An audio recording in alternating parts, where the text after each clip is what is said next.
ونصلي ونسلم على رسوله الكريم أما بعد فأعوذ بالله من الشيطان الرجيم بسم الله الرحمن الرحيم قل إن صلاتي ونسكي ومحياي ومماتي لله رب العالمين صدق الله مولانا العلي العظيم وصدق رسوله النبي الأمين ونحن على ذلك لمن الشاهدين والشاكرين والحمد لله رب العالمين۔ حضرات محترم، آپ سٹیج پر دیکھ رہے ہیں کتنے روشن چہرے آپ کی نگاہوں کے احاطے میں ہیں۔ وہ ہستیاں جن میں سے کسی ایک شخصیت کا بھی کسی محفل میں ہونا اس محفل کی کامیابی کی ضمانت ہوتا ہے، وہ اللہ کے فضل و کرم سے یہاں سٹیج پر اکٹھی جمع ہیں۔ حضرت علامہ پیر سوہنا ماہی صاحب تشریف فرما ہیں، جو آپ کے ذوق کی تسکین بھی کریں گے، آپ سے آپ کی بولی میں محو خطاب بھی ہوں گے، اور الحمدللہ آپ کے عقیدے کی حفاظت اور روح کی بالیدگی کا سامان بھی ہوگا، ذوق کی تسکین بھی ہوگی۔ اور حضور قبلہ شیخ الحدیث رحمۃ اللہ علیہ کی نشانی حضرت قبلہ مفتی حسن علی صاحب قادری دامت برکاتہم العالیہ بھی جلوہ فگن، اور اب کس کس کا نام لیں اور کس کا نام لیں، میں بہرحال آج کی محفل کے میزبان اور عزیز محترم مفتی محمد حسن قادری سعیدی صاحب کا شکر گزار ہوں کہ انہوں نے ایک بار پھر یہ رونق لگا کے، میلہ سجا کے، محفل بلا کے آپ دوستوں سے ملاقات کا ایک خوبصورت موقع پیدا کیا ہے۔ رب کائنات ہم سب کی حاضری کو قبول فرمائے، اور میں کوشش کروں گا کہ آپ کے ذوق سماعت کو زیادہ امتحان میں نہ ڈالوں، اور جن کو سننے کے لیے آپ مضطرب اور بے چین ہیں ان کے اور آپ کے درمیان زیادہ حائل نہ ہوں۔ اور مجھے ظاہر ہے کہ ملتان کا سفر بھی ہے، جیسے مصطفیٰ زیدی نے کہا تھا کہ اسی لیے تو کسی سے خفا نہیں ہوتے کہ ہم سے اپنے ہی وعدے وفا نہیں ہوتے۔ تو اب جب سفر اتنا طویل ہو تو ایسے میں آدمی کچھ تھوڑا سا لگامیں کھینچ کے رکھتا ہے۔ میں کوشش کروں گا مختصر وقت میں زیادہ سے زیادہ بات آپ تک پہنچانے کی کوشش کروں۔ حضرات مکرم، وہ جو ہمارا رب ہے، پروردگار ہے، پالنہار ہے، خالق ہے، مالک ہے، جس کے کلمہ کن سے یہ تمام کائنات وجود میں آئی ہے، اس نے اپنے بندوں کی ہدایت کے لیے، رہنمائی کے لیے سلسلہ نبوت و رسالت جاری فرمایا۔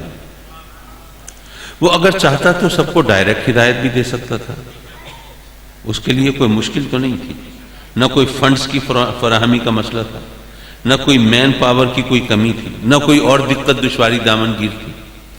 وہ ہر ایک کو ڈائریکٹ ہدایت دے سکتا تھا۔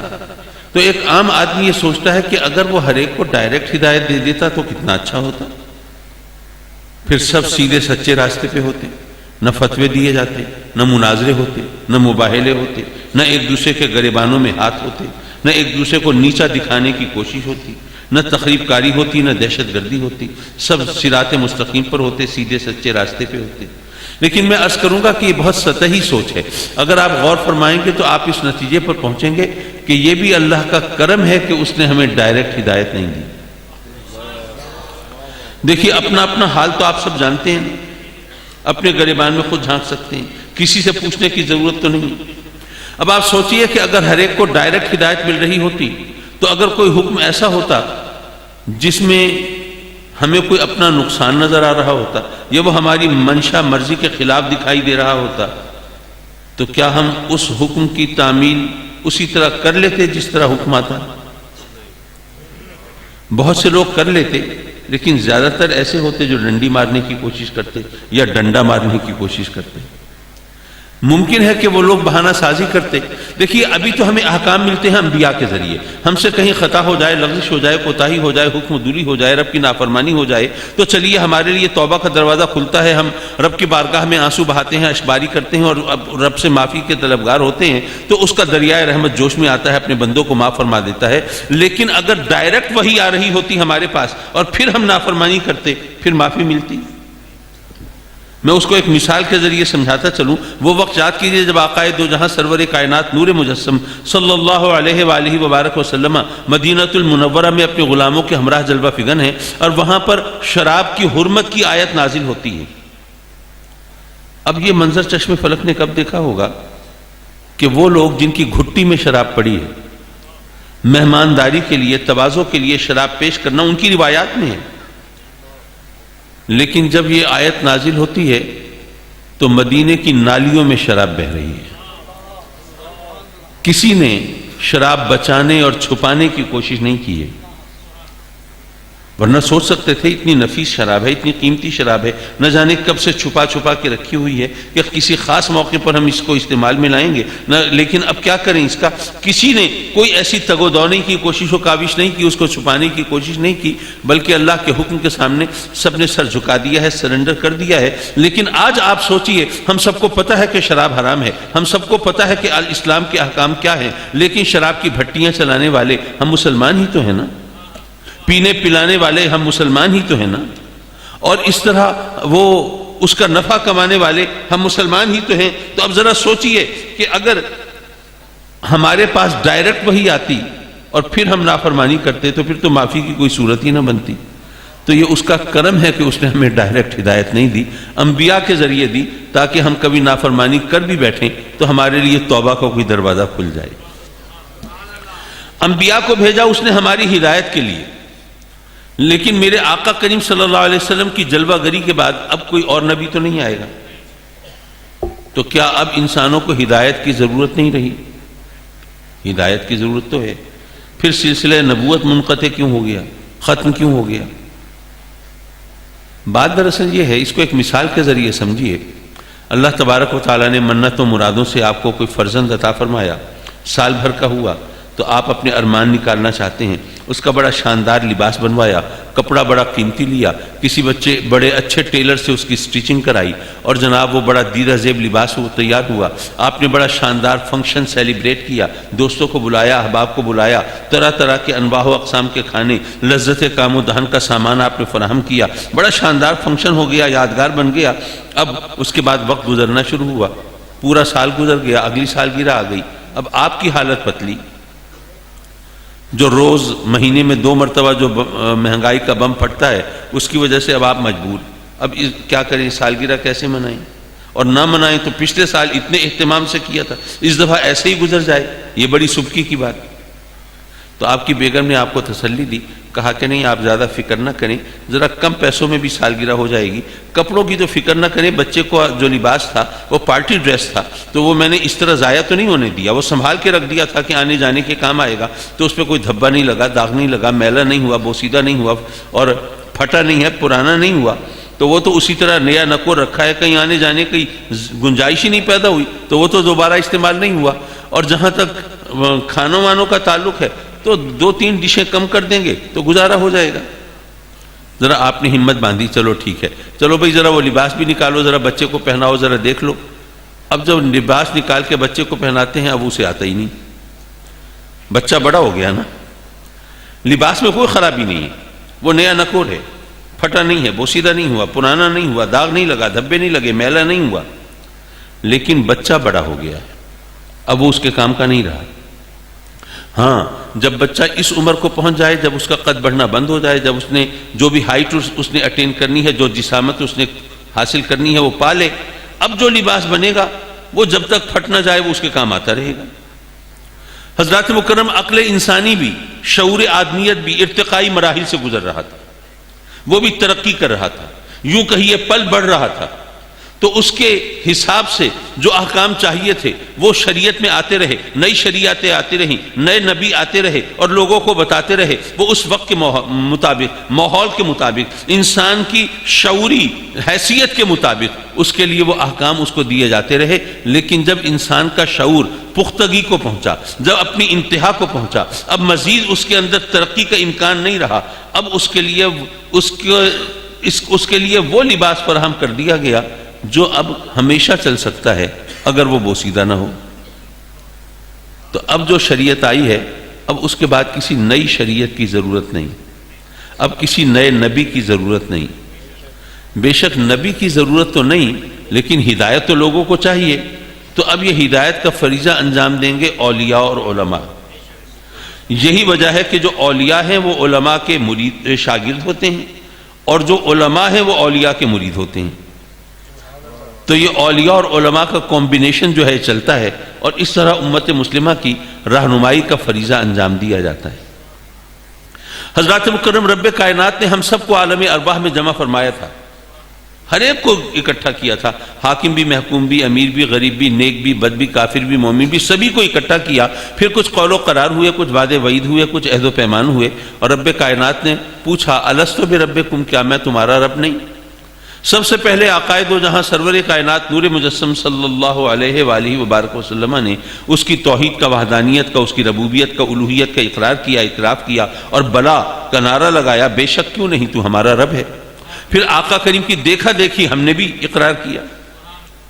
اب انسان جب عالم ارواح سے عالم اجسام میں آتا ہے، عالم امر سے عالم خلق میں آتا ہے، اب اس کے لاشعور میں گونج موجود ہے، کسی کو رب مانا تھا، کسی کی الوہیت کا اقرار کیا تھا، پر وہ ہستی اس کی نگاہوں کے احاطے میں نہیں ہے۔ اس جہان کے کچھ قاعدے ہیں، کچھ ضابطے ہیں، کچھ پابندیاں ہیں، اس کی آنکھوں پر حجاب ہے اور اس کی نگاہوں کے سامنے نقاب ہے، اس کی نگاہ کی رسائی اس ہستی تک نہیں ہے اس جہان میں جس کو رب مانا تھا۔ لیکن خلش ہے، کسک ہے، وہ اس کے اندر الجھن ہے، وہ ہستی ہے کہاں، دکھائی نہیں دیتی، اب اس کو کھوجنے کے لیے نکلتا ہے۔ تو مثلا صحراؤں سے گزرتا ہے تو صحراؤں کی وسعت کو دیکھ کر مروب ہوتا ہے، اور حسن کو دیکھ کر مبہوت ہوتا ہے، اور ذہن سے وہم گزرتا ہے کہیں یہ تو خدا نہیں۔ اتنے میں پہاڑوں پر نظر پڑتی ہے، وہ پہاڑ بلند و بالا، ان میں کر و فر، ان میں جاہ و جلال، ان میں تمطراق، ان میں شان و شوکت۔ وہ سوچتا ہے کہ نہیں وہ تو ٹیلے تھے، پست تھے، یہ پہاڑ ہیں، یہ بلند ہیں، وہ ریت اور مٹی تھی، یہ پتھر ہے، اور پتھر طاقت کا مظہر ہے، اور سجدہ طاقت کو ہوتا ہے۔ وہ کہتا ہے یہی خدا ہوگا، وہ پہاڑوں کے سامنے سجدہ ریز۔ پھر وہ دیکھتا ہے کہ آگ پتھر کو بھی پگھلا دیتی ہے، وہ سوچتا ہے آگ کی طاقت زیادہ ہے، آگ کے سامنے تو پتھر پانی ہو جاتا ہے۔ کہتا ہے کہ پھر آگ اس قابل ہے، اس کی پوجا ہونی چاہیے، اس کی پرستش ہونی چاہیے، وہ آگ کے سامنے سجدہ ریز ہو جاتا ہے۔ پھر وہ دیکھتا ہے کہ پانی آگ کو بھی بجھا دیتا ہے، اور جب سمندروں سے گزرتا ہے دیکھتا ہے حد نگاہ تک پانی ہی پانی، یہ بے حد و بے حساب پانی، یہ بے شمار پانی۔ کہتا ہے آگ کتنی بھی ہو اتنے پانی کے سامنے تو نہیں ٹھہر سکتی۔ کہتا ہے نہیں، پھر پانی کی طاقت آگ سے بڑھ کے ہے، پھر اس کی عبادت ہونی چاہیے، وہ اس کی عبادت میں مشغول ہو جاتا ہے۔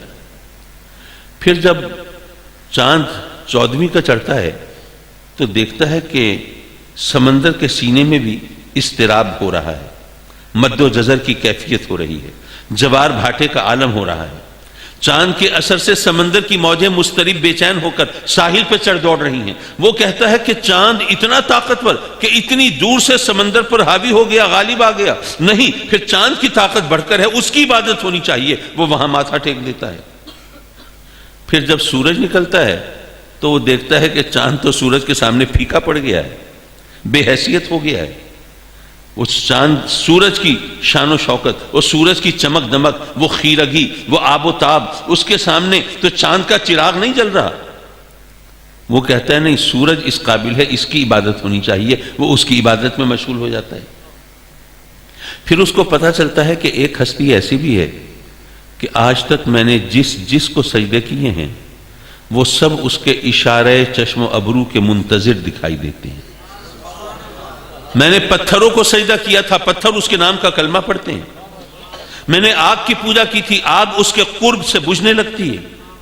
میں نے پانی کی عبادت کی تھی اور پانی اس کی انگلیوں سے جاری ہو جاتا ہے۔ میں نے چاند کو خدا مانا تھا اور چاند اس کے اشارے پہ 2 لخت ہو جاتا ہے. میں نے سورج کو معبود تصور کیا تھا اور سورج اس کے بلاوے پر الٹے پاؤں چلا آتا ہے. وہ کہتا ہے پھر یہی خدا ہوگا, یہی معبود ہوگا, یہی مسجود ہوگا, یہی پوجا کے لائق, یہی پرستش کے قابل. لیکن یارو جب اس کو سجدہ کرنے کا سودا سر میں سما کے اور اس کی عبادت کا تصور دل میں بسا کے جب یہ اس بارگاہ میں پہنچتا ہے تو محو حیرت ہو جاتا ہے. عجیب منظر اس کی نگاہوں کے سامنے ہے. کیا دیکھتا ہے؟ جس کو سجدہ کرنے آیا تھا وہ تو خود سجدہ ریز ہے. جس کی عبادت کا سوچ کر آیا تھا وہ تو خود کسی کی عبادت میں مشغول ہے. یارو پھر اس پر ایمان و آگہی کے دروازے کھلتے ہیں. وہ کہتا ہے کہ نہیں, جس ہستی کو یہ خدا مانتا ہے اس کے سوا پھر خدا کوئی اور نہیں ہو سکتا.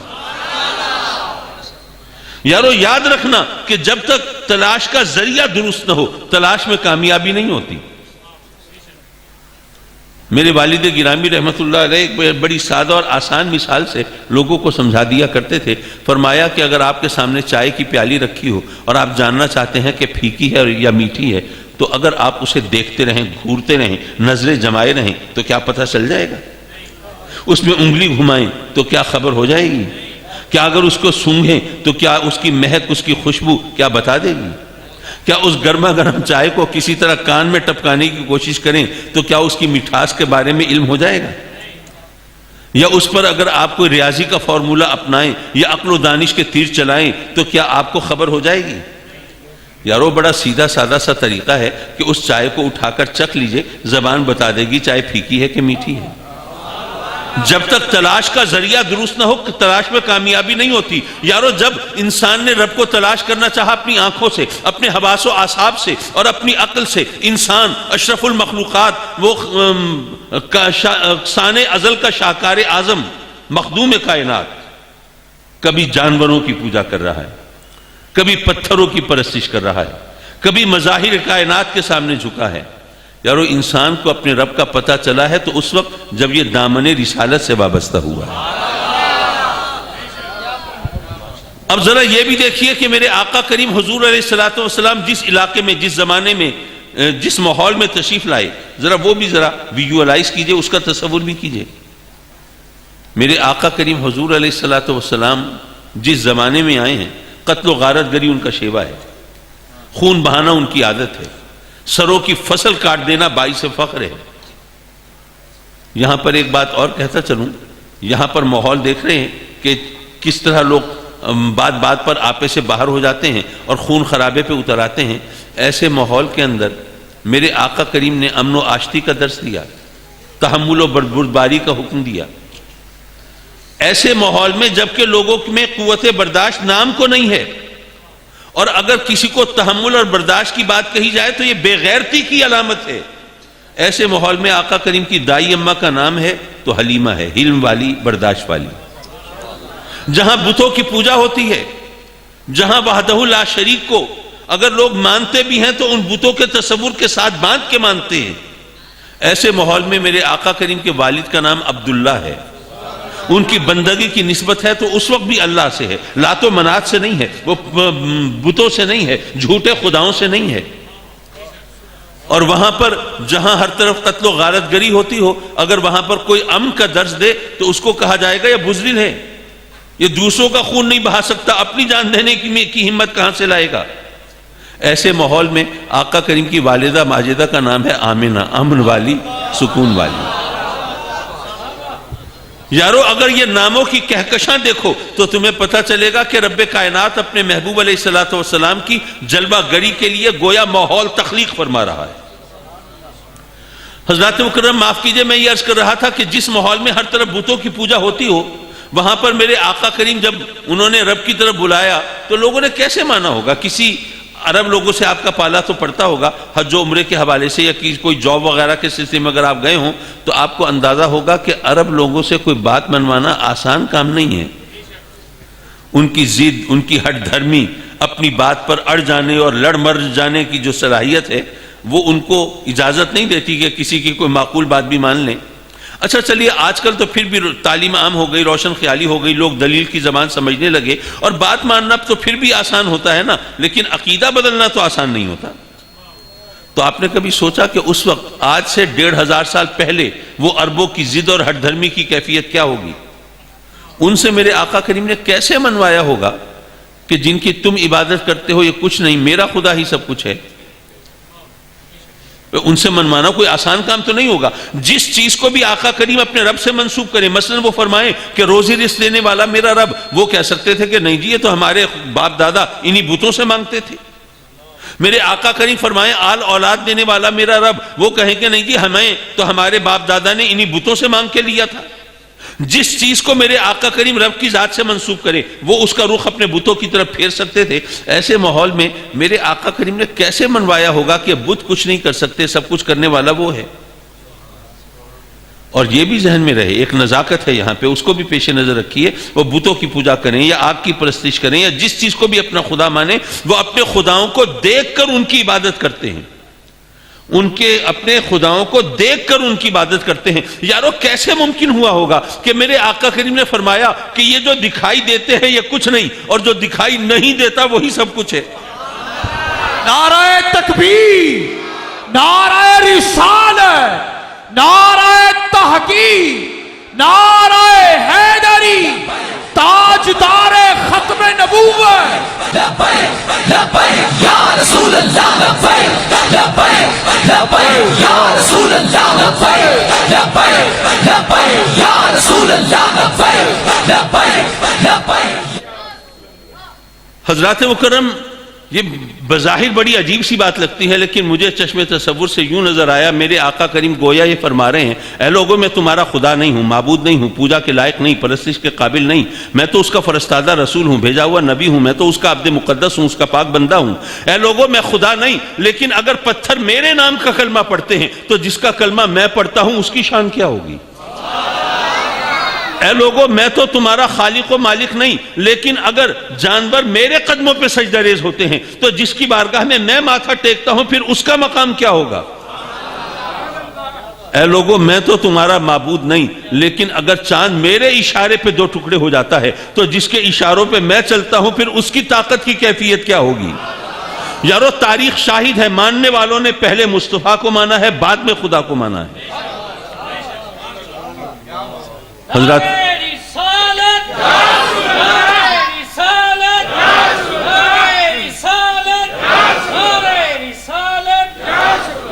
حضرات مکرم، آج کل میری کوشش اور خواہش یہ ہوتی ہے کہ جہاں پہ بھی میں جاؤں وہ صرف لچھے دار باتیں بنا کے اور بس خوش رنگ تقریریں کر کے نہ ہوں، بلکہ کوئی میسج بھی دے کے آؤں۔ دیکھیے ہم اہل سنت ہیں، اور ظاہر ہے کہ اہل سنت جو ہیں وہ صحابہ کو بھی مانتے ہیں، اہل بیت کو بھی مانتے ہیں، وہ اولیاء کو بھی مانتے ہیں، وہ سب کو ماننے والے ہیں نا، کسی کا بھی عظمت کا انکار تو نہیں کرتے۔ اب جب ہم اولیاء کا ذکر کریں تو ماشاءاللہ ان کی کرامتوں کا ذکر کرتے نہیں تھکتے، ہم تو کرامتوں کو مانتے ہیں نا۔ میں ذرا اس بارے میں ایک آدھا بات پہلے اس لیے کر دوں کہ کہیں ایسا نہ ہو جو آگے بات میں کرنے لگا ہوں اس کی وجہ سے مجھ پر کوئی فتویٰ لگے۔ دیکھیے ہم تو کرامتوں کو جسٹیفائی کرتے ہیں، اس کا جواز پیش کرتے ہیں۔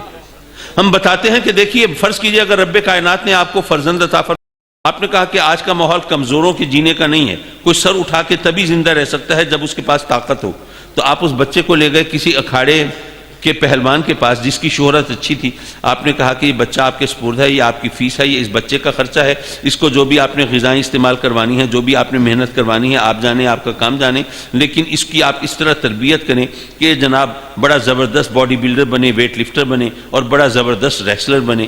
تو آپ کو اس پہلوان پر اعتماد تھا، بچہ اس کے سپرد کی آئے تو پہلوان نے بھی اس کی ٹریننگ کی، اس کو بتایا یہ خوراک لینی ہے، خوراک اور ورزش کے درمیان اتنا گیپ ہونا چاہیے، کون سا مسل ڈیویلپ کرنے کے لیے کون سی ایکسرسائز کام آئے گی، یہ تمام ٹریننگ ہوتی رہی، ماہ و سال کے مراحل سے گزرتے رہے، بچہ عمر کی سیڑھیاں طے کرتا رہا، اور جب عالم جوانی میں پہنچتا ہے تو کیا قداور قوی ہیکل شاندار جوان ہے، اور ایسا باڈی بلڈر ویٹ لفٹر کہ دنیا دیکھ کے حیران، اتنا وزن کوئی انسان اٹھا سکتا ہے، لوگ حیران ہو رہے ہیں دیکھ کے۔ یارو میں یہ کہنا چاہتا تھا کہ انسان صرف جسم کا نام تو نہیں ہے، جسم اور روح کے اتصال سے انسان بنتا ہے نا۔ تو اگر آپ اپنے جسم کو جسمانی غذاؤں، جسمانی ورزشوں کے ذریعے ایک پہلوان کی نگرانی میں اتنا طاقتور بنا سکتے ہیں کہ ایک عام آدمی آپ کی طاقت کو دیکھ کے حیران رہ جائے، تو کیا آپ اپنی روح کو روحانی غذاؤں روحانی ورزشوں سے کسی روحانی پہلوان کی نگرانی میں کیا اتنا طاقتور نہیں بنا سکتے کہ عام آدمی آپ کی روحانی طاقت کو دیکھ کے حیران رہ جائے؟ تو اسی کو کشف و کرامت کہتے ہیں. تو ہم تو ان کرامتوں کے قائل ہیں، مانتے ہیں، لیکن میں آپ سے پوچھتا ہوں کہ ولی کا مرتبہ زیادہ ہے یا صحابی کا؟ ظاہر ہے صحابی کا جو مقام ہے، جو مرتبہ ہے، اس تک تو غیر صحابی پہنچ ہی نہیں سکتا. میرے آقا کریم صلی اللہ علیہ وسلم کا فرمان ہے کہ اگر کوئی میرا صحابی مٹھی بھر جو خدا کی راہ میں خرچ کرے اور بعد میں آنے والا کوئی امتی احد پہاڑ کے برابر سونا خدا کی راہ میں لٹا دے تو پہاڑ کے برابر سونا خرچ کرنے والے کو وہ اجر نہیں ملے گا جو میرے صحابی کو ملے گا. جب صحابی کا یہ مقام ہے، کیا خیال ہے کسی طرح ہم بھی صحابی بن جائیں؟ ساری زندگی سجدے میں پڑے رہیں، صحابی بن جائیں گے؟ ساری زندگی روزے رکھتے رہیں ایام مکروہ کے علاوہ، تو کیا صحابی بن جائیں گے؟ اپنی زمین جائیداد گھر بار خدا کی راہ میں لٹا دیں، خیرات کر دیں، صحابی بن جائیں گے؟ اپنے بچوں کا سر خدا کی راہ میں کٹوا دیں میدان جہاد میں، کیا صحابی بن جائیں گے؟ نہیں. پتہ چلا کہ صحابی روزے نماز سے نہیں بنتا، حج و زکوٰۃ سے نہیں بنتا، اور جہاد سے نہیں بنتا. صحابی اللہ کی عبادت سے نہیں بنتا، آقا کریم کی زیارت سے بنتا ہے.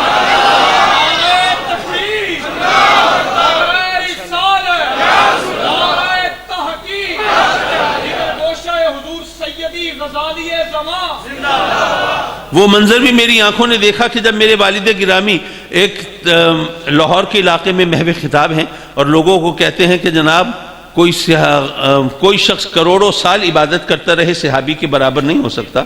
ایک شخص کھڑا ہوا مجمع میں کہنے لگا کاظمی صاحب آپ کے آنے سے پہلے یا آپ کے میزبان علماء بتا رہے تھے کہ ہم اس ہستی کو دعوت دے کے آئے ہیں کہ جو بات بھی کرتا ہے وہ عقل اور شریعت کے ترازو میں تول کے کرتا ہے، لیکن آج آپ نے عجیب بات کی جو شریعت کے بھی خلاف ہے، عقل کے بھی خلاف ہے. ابا جی قبلہ نے فرمایا اچھا ایسی کیا بات کر دی میں نے؟ کہنے لگے جی آپ کہتے ہیں کہ جی کوئی کروڑوں سال عبادت کرے صحابی کے برابر نہیں ہو سکتا. یہ شریعت اور عقل دونوں کے خلاف ہے، کیونکہ شریعت ہو یا عقل ہو دونوں کا فیصلہ یہ ہے کہ جو جیسی عبادت کرے ویسا اجر اس کو ملنا چاہیے. لیکن آپ کہتے ہیں نہیں کروڑوں سال عبادت کرتا رہے صحابی کے برابر نہیں ہو سکتا. یہ بات تو سمجھ میں نہیں آتی. ابا جی قبلہ مسکرائے، فرمایا کہ اگر ہمت ہو تو اللہ سے پوچھو اور سوال کرو کہ اس نے کروڑوں سال کی عبادت کا وہ ثواب کیوں نہیں رکھا جو اپنے محبوب کو ایک نظر دیکھنے کا رکھا ہے. تو صحابی کی شان ہم مانتے ہیں، لیکن میں علماء کرام کا جمع غفیر ہے، میں ان سے درخواست کروں، اور میں ایک مادر علمی میں بیٹھا ہوں، میں عرض کروں گا کہ ہم صحابہ اولیاء کی بات کریں تو ان کی شان، ان کی عظمت، ان کی کرامتیں بیان کرتے نہیں تھکتے. لیکن ذرا کتابیں کھنگالیں، احادیث کو اٹھائیں، تاریخ کے اوراق پلٹیں اور ذرا صحابہ کرام کی جو کرامتیں ہیں ذرا وہ تو گن کے بتائیں کہ کتنی نظر آتی ہیں کتابوں میں. اور یہ بھی ذہن میں رہے کہ لاکھوں صحابی ہیں، لاکھوں صحابیوں کی کرامتیں آپ اکٹھی کریں تو ایک ہاتھ کی انگلیوں پر گن سکتے ہیں. یہاں پہ ایک ولی ہو، اس کی کرامتوں کا ذکر ہو تو جناب ماشاءاللہ 3 دن جلسے چل رہے ہوتے ہیں، نئی نئی کرامتیں سامنے آ رہی ہوتی. ایسا ہے کہ نہیں ہے؟ نعرہ تکبیر، نعرہ رسالت، پیر سید احمد سعید کاظمی، پیر سید احمد سعید کاظمی. معاف کیجئے کوئی یہ نہ سمجھے کہ میں یہ کہہ رہا ہوں کہ جی وہ کرامتیں گھڑی ہوئی ہیں، سیلف فیبریکیٹڈ ہیں. نہیں، وہ کرامتیں ہم مانتے ہیں، لیکن یہاں پر ہمیں غور کرنا چاہیے کہ آخر وجہ کیا ہے کہ ولیوں کی کرامتیں تو اس قدر سامنے آتی ہیں، صحابہ کرام سے اس قدر کرامتیں منسوب نہیں ہیں. یا ساریت و الجبل یا دریائے نیل کے نام خط چند ایک کرامتیں ہیں نا سامنے. اچھا ایک سوال اور ملا لے تو شاید جواب دونوں کا اکٹھا مل جائے تو بات زیادہ واضح ہو کر سامنے آئے. آپ نے آقا کریم صلی اللہ علیہ وسلم کی حیات طیبہ میں سیرت مبارکہ میں پڑھا ہوگا کہ جب آپ تبلیغ کے لیے طائف تشریف لے گئے تو وہاں پر جو آپ کے ساتھ سلوک ہوا، آپ پر ظلم ہوا، آپ کے پر سنگزنی کی گئی، اور کس طرح آپ لہو لہان ہوئے اور آپ کے مقدس لہو سے آپ کی نالین پاک بھر گئی، یہ سب آپ جانتے ہیں. پھر یہ بھی آپ نے پڑھا اور سنا ہوگا کہ پھر پہاڑوں کا فرشتہ آیا، آپ کی خدمت میں حاضر ہوا اور عرض کی کہ آقا اگر اجازت ہو، حکم ہو تو یہ آپ کے دشمنوں کو پہاڑوں میں پیس کر ہلاک کر دیا جائے. اور آقا کریم نے فرمایا کہ نہیں، رب نے مجھے تمام جہانوں کے لیے رحمت بنا کر بھیجا ہے. اچھا میں سوچنے لگا، آپ بھی سوچئے گا، اس سے پہلے نہیں سوچا ہوگا، اب سوچئے گا کہ اگر میرے آقا کریم صلی اللہ علیہ وسلم فرشتے کو اجازت دے دیتے کہ ٹھیک ہے ان دشمنوں کو پہاڑوں میں پیس کر ہلاک کر دو، تو اس کا امپیکٹ کیا بنتا، اس کا نتیجہ کیا نکلتا؟ بھئی ان دشمنوں کو پیسنے کے لیے، ہلاک کرنے کے لیے پہاڑوں کو حرکت میں آنا پڑتا نا۔ اب آقا کریم کے دشمنوں کو ہلاک کرنے کے لیے اگر پہاڑ حرکت میں آ جاتے تو اس کا نتیجہ کیا ہوتا؟ پھر کون ہوتا جو آپ کا کلمہ پڑھنے سے انکار کرتا؟ کون ہوتا جو آپ کا حریف اور مد مقابل بن کے کھڑا ہوتا؟ کون ہوتا جو آپ کے مخالفین اور دشمنوں کی صفوں میں شامل ہوتا؟ نہیں، سب دوڑ دوڑ کے آپ کے نام کا کلمہ پڑھ رہے ہوتے، آپ کے غلاموں کی صفوں میں شامل ہو رہے ہوتے، اور کتنی تیزی سے اسلام پھیلتا اور مسلمانوں کا حلقہ کتنا وسیع ہو جاتا۔ میں سوچنے لگا اگر اتنی آسانی سے اسلام پھیل سکتا تھا تو آقا کریم نے یہ راستہ کیوں اختیار نہیں فرمایا؟ بات کو سمجھ میں آتی ہے؟ حضرات مکرم، بات یہ ہے صحابہ کرام، میں اولین زمانے کی بات کر رہا ہوں، ابتدائی اسلام کی، جب ابھی آقا کریم مکی زندگی کی ابتدا میں صحابہ کرام نے جب کلمے پڑھے تو جن لوگوں نے کلمہ پڑھا مسلمان ہوئے ان میں زیادہ تر تعداد غریبوں ناداروں کی ہے، بلکہ غلاموں کی ہے۔ اب وہ کافروں کے غلام ہیں، کلمہ ہمارے نبی کا پڑھ رہے ہیں، غلام کافروں کے ہیں، اور کافروں کے خداؤں کو سجدہ کرنے کے روادار نہیں ہیں۔ اب کافروں نے اپنے غلاموں کو واپس اپنے خداؤں کے سامنے سجدہ ریز ہونے پر مجبور کرنے کے لیے کیا کیا انہوں نے حربے نہ آزمائے ہوں گے، اور کیا کیا ستم نہ ڈھائے ہوں گے، اور کیا کیا جتن نہ کیے ہوں گے، اور اس کے لیے قیاس و گمان کی ضرورت نہیں ہے، سب کچھ کتابوں میں لکھا ہے۔ حد یہ ہے کہ وہ اپنے غلاموں کو دہکتے ہوئے انگاروں پر لٹا دیتے تھے۔ ایک انگارہ ذرا چھو جائے ہماری انگلی کو کیا حال ہوتا، اور ان کو دہکتے ہوئے انگاروں پر لٹا دیا جاتا تھا اور سینے پر بوجھ رکھ دیا جاتا تھا کہ اٹھ نہ سکیں۔ یارو، اذیت کی یہ وہ انتہا ہے کہ جس سے بچنے کے لیے انسان کچھ بھی کر سکتا ہے، لیکن تاریخ شاہد ہے کہ اولین زمانے میں جب صحابہ کرام کو اس طرح ظلم و ستم کا نشانہ بنایا گیا، ان میں سے ایک شخص بھی ایسا نہیں جس نے اس ظلم کے سامنے ہتھیار ڈالے ہوں اور گھٹنے ٹیکے ہوں اور ہار مانی ہو اور اپنے عقیدے کو چھوڑا ہو۔ نہیں، ان کی چربی پگھل پگھل کے بہہ رہی ہے، لیکن پھر بھی ان کی زبان سے کلمہ توحید و رسالت ہی ادا ہوتا ہے۔ حضرات مکرم، میں اپنی تقریر کے اختتامی لمحات میں ہوں، وہاں صحابہ کرام آقا کریم کی بارگاہ میں بھی حاضر ہوئے، عرض کی کہ آقا ہم تو سچے خدا کو ماننے والے ہیں نا، سچے نبی کا کلمہ پڑھنے والے ہیں نا، سچے مذہب کے پیروکار ہیں، پھر ہم پر یہ ظلم و ستم۔ آقا کریم نے کیا جواب دیا؟ فرمایا بڑی جلدی ہار مان لی تم نے، تم تو میرے صحابی ہو، لیکن اللہ کے نبیوں پر یہ ظلم ہوا ہے کہ لوہے کے کنگھوں سے کافروں نے، دشمنوں نے ان کا گوشت ان کی ہڈیوں سے اتارا ہے، لیکن ان کے پائے ثبات میں لغزش نہیں آئی، انہوں نے کار نبوت کو چھوڑا نہیں ہے، وہ اپنے فرائض سے غافل نہیں ہوئے ہیں، تو وہ تو اللہ کے نبی تھے، ان پر یہ ظلم ہوا ہے، تم نے ابھی سے ہار مان لی۔ جواب میں صحابہ کرام نے کیا کہا؟ کیا یہ کہا کہ سرکار اگر یہ مسئلہ ہے پھر ہمیں تو معافی دیں، ہم تو نہیں سہ سکتے یہ سب، ہم ہوتے تو یہ کچھ کرتے اور کیا کرنا تھا ہم نے۔ لیکن جب آقا کریم نے ان کو یہ بتایا اور یہ تلقین فرمائی تو کیا نتیجہ نکلا؟ وہ صحابہ کرام کیونکہ میرے آقا کریم کے فیض یافتہ ہیں، آپ کے تربیت یافتہ ہیں، آپ کی نگاہوں کے احاطے میں ہیں، اس لیے وہ ہر صحابی اپنی جگہ صبر و استقلال کا پہاڑ بن جاتا ہے۔ وہ سب اس لیے کیوں ضروری تھا؟ ذرا سوچئے، اگر وہ پہاڑ حرکت میں آتے پیسنے کے لیے تو بے شک اسلام تیزی سے پھیل جاتا، لیکن نتیجہ کیا نکلتا؟ نتیجہ یہ نکلتا کہ یہ انہوں نے اسلام قبول کیا ہے سچ جان کر نہیں، دل سے نہیں، خوف سے، دہشت سے، اور خوف اور دہشت کی جب یہ وجہ ختم ہوتی وہ واپس پھر جاتے۔ جیسے ہی آقا کریم دنیا سے پردہ فرماتے، وہ لوگ چونکہ دلوں سے قبول نہیں کیا تھا اسلام انہوں نے، تو سب وہ واپس اپنے عقیدے پر پلٹ جاتے اور اسلام کی ناؤ وہیں بیچ منجھار میں وہ ڈوب جاتے۔ لیکن میرے آقا کریم نے صحابہ کرام کی اس انداز سے تربیت فرمائی، خود بھی دکھ سہے، زخم کھائے، تکلیفیں اٹھائیں، اس کا نتیجہ یہ نکلا کہ آج جب اسلام کے ساتھ کوئی مسئلہ بنتا ہے تو مسلمان جد و جہد کرتے ہیں، کوشش و کاوش کرتے ہیں، اسلام کو غلبہ دلانے کے لیے میدان جہاد میں اترتے ہیں، امریکہ جیسی سپر پاور کے سامنے بھی گھٹنے نہیں ٹیکتے، وہ جناب وہ جو جیل انہوں نے بنائے ہیں جہاں پر عقوبت کی انتہا کر دی جاتی ہے، وہاں پر بھی یہ جو ظلم کرنے والے ہیں ان کو اپنے ظلم اور ایذا رسانی پر شبہ ہونے لگتا ہے کہ پتہ نہیں ہم ان کے ساتھ کیا کر رہے ہیں، یہ ہماری بات مانتے ہی نہیں۔ یہ سب میرے آقا کریم کے حسن تربیت کا نتیجہ تھا۔ اگر صحابہ کرام بھی کرامتیں دکھا کر اسلام کو پھیلا رہے ہوتے تو آج ہم بھی ہاتھ پر ہاتھ دھرے بیٹھے ہوتے۔ اگر کافر غالب ہو رہے ہیں تو کوئی کرامت دکھائے گا، کوئی اللہ کا ولی آئے گا، کوئی ایسی بات ہوگی اور جناب دیکھتے دیکھتے کایا پلٹ جائے گی۔ آج کل ہوتا ہے، وہ سوشل میڈیا پر وہ پوسٹیں آتی ہیں جی امام مہدی کا ظہور ہونے والا ہے، بس وہ ظاہر ہوں گے تو پھر دیکھتے دیکھتے کایا پلٹ جائے گی، مسلمانوں کو غلبہ مل جائے گا، وہ کافر تباہ و برباد ہو جائیں گے، نیست و نابود ہو جائیں گے، خائب و خاسر ہو جائیں گے، ناکام و نامراد ہو جائیں گے، اور مسلمان جو ہیں وہ جناب طاقت پکڑ لیں گے۔ ہم ابھی تک اس خوش فہمیوں میں ہیں، حالانکہ آقا کریم نے جو بھی تربیت فرمائی تھی وہ اس لیے کہ انہوں نے ہمیں راہ عمل دکھائی تھی، انہوں نے راہ عمل دکھائی تھی کہ صحابہ کرام نے کرامتیں نہیں دکھائیں، آقا کریم نے معجزے دکھائے ہیں، لیکن یہ جو بات میں کہہ رہا ہوں ذرا اس پر غور فرمائیے گا۔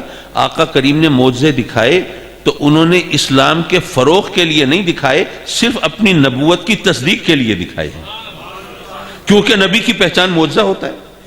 تو نبی کی پہچان چونکہ معجزے سے ہوتی ہے، اس لیے انہوں نے اپنی نبوت کی تصدیق کے لیے تو معجزے دکھائے، لیکن اسلام کے فروغ اور پھیلاوے کے لیے نہیں۔ ارے خود انہوں نے جس طرح سیرت مبارکہ ہم پیش کرتے ہیں لوگوں کے سامنے، کھجور کی چٹائی پر استراحت فرمائی ہے، پیبند لگے کپڑے زیب تن فرمائے ہیں، اپنی نالین پاک کو خود مرمت فرمایا ہے، جو کی روکھی سوکھی پہ گزارا فرمایا ہے، شکم مبارک پہ پتھر بھی باندھے ہیں، اپنے بدترین دشمنوں کو معاف بھی فرمایا ہے۔ یہ تمام چیزیں ہم بتاتے ہیں، لیکن اس سے سبق نہیں لیتے۔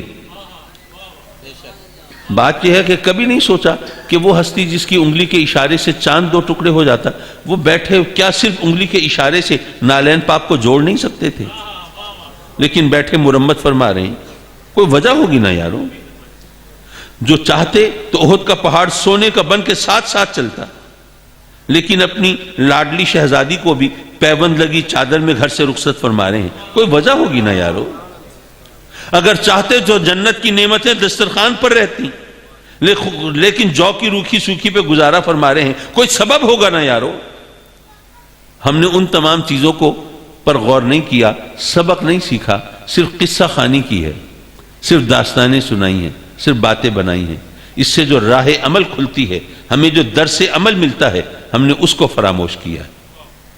حضرات مکرم، آخر میں نصیحت کے طور پر ایک بات کہہ کے میں آپ سے اجازت چاہوں گا، اور اللہ کے فضل و کرم سے یہ ہستیاں یہ انشاءاللہ، کیونکہ میری ذرا خوش تقریر ہوتی ہے نا، اس میں نہ کوئی لطیفہ ہوتا ہے، نہ کوئی ترنم ریزی ہوتی ہے، نہ تغزل آفرینی ہوتی ہے، نہ سر، نہ ساز، نہ گلا، نہ آواز، ایک بے سرا شخص آپ کے سامنے بیٹھا ہوتا ہے، تو یہ آپ کا حوصلہ ہے، ہمت ہے، میں آپ کو داد دیتا ہوں، لیکن آپ کے ذوق کی تسکین کا یہاں وافر سامان موجود ہے الحمدللہ۔ حضرات مکرم، آج کل کسی کو نصیحت کرنا بڑا مشکل ہو گیا ہے۔ کسی کو نصیحت کرے نا کہ بھئی خدا کا خوف کرو، حلال پہ گزارا کرو، حرام سے بچو، گناہوں سے بچو، برائی سے بچو، نیکی اور اچھائی کا راستہ اختیار کرو، تو جواباً تقریر سننے کو ملتی کہ جی حلال پہ گزارا کرو، حلال میں تو روٹی پوری نہیں ہوتی، کپڑا کہاں سے پہنیں گے، مہنگائی ایسی ہو گئی ہے، اب کریں تو کیا کریں۔ نہیں جی، آپ کو شوق ہے نصیحت کرنے کا، اچھائی کا راستہ اختیار کرو۔ اچھا جی، ہم نے چھوڑ دی برائی، کیا دنیا سنور جائے گی؟ کیا برائی ختم ہو جائے گی؟ کیا اچھائی کا بول بالا ہو جائے گا؟ ہر طرف بدکاری ہے، ہر طرف گناہ ہے، ہر طرف تخریب، ہر طرف بدعنوانی ہے، اور ہر طرف حرام خوری ہے، ہر طرف تو برائی ہے۔ ایک ہمارے پیچھے پڑے میں آپ ڈنڈا لے کے تو سدھر جا۔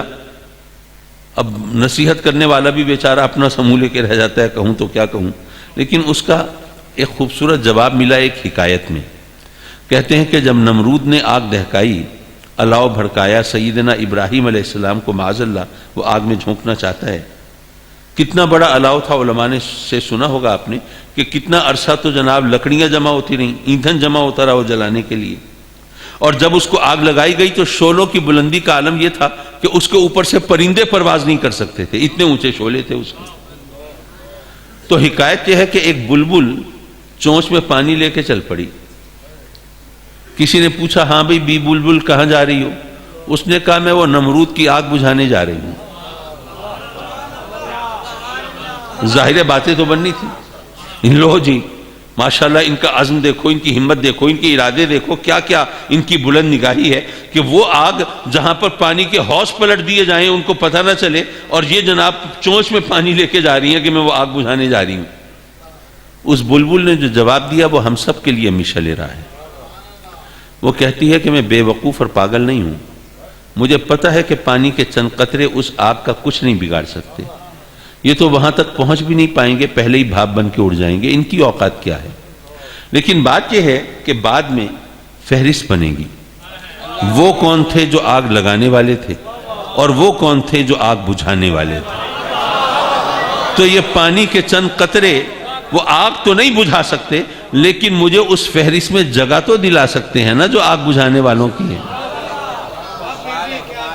یارو اگر ہم برائی کو چھوڑ دیں، اگر نیکی بھلائی کا راستہ اختیار کر لیں، ممکن ہے کوئی فرق نہ پڑے، ممکن ہے اسی طرح برائی پھلتی پھولتی رہے اور نیکی کا پتہ بھی نہ چلے. ویسے مجھے یقین ہے فرق پڑتا ہے، چراغ سے چراغ جلتے ہیں، لیکن چلو ایک لمحے کو مان لیا کوئی فرق نہیں پڑے گا، اسی طرح برائی زوروں پہ رہے گی اور بھلائی کی خبر بھی نہیں ہوگی. لیکن یارو فہرست تو بنے گی نا. فرق نہیں پڑے گا تو دنیا کو نہیں پڑے گا، تمہیں تو پڑے گا نا. فہرست بنے گی، وہ کون تھے جو برائی پھیلانے والے تھے اور وہ کون تھے جو اچھائی کے چراغ جلانے والے تھے. تو ہم کیا چاہتے ہیں، ہمارا نام کون سی فہرست میں ہو، ہمیں تو اسی کے حساب سے کام کرنا ہے نا. یہ جلسے، یہ تقریریں، یہ تمام تعلیم، یہ درس و تدریس، یہ سب اسی لیے ہے کہ لوگوں کے اندر یہ شعور بیدار کیا جائے کہ اگر بظاہر ان کو کوئی فرق نظر نہ بھی آئے تو وہ تو اپنے رب کے احکام کی تعمیل میں لگے رہیں کہ ان کو تو بہرحال جواب دہی ہر ایک کو اپنی جگہ کرنی ہے. وآخر دعوانا ان الحمد للہ رب العالمین.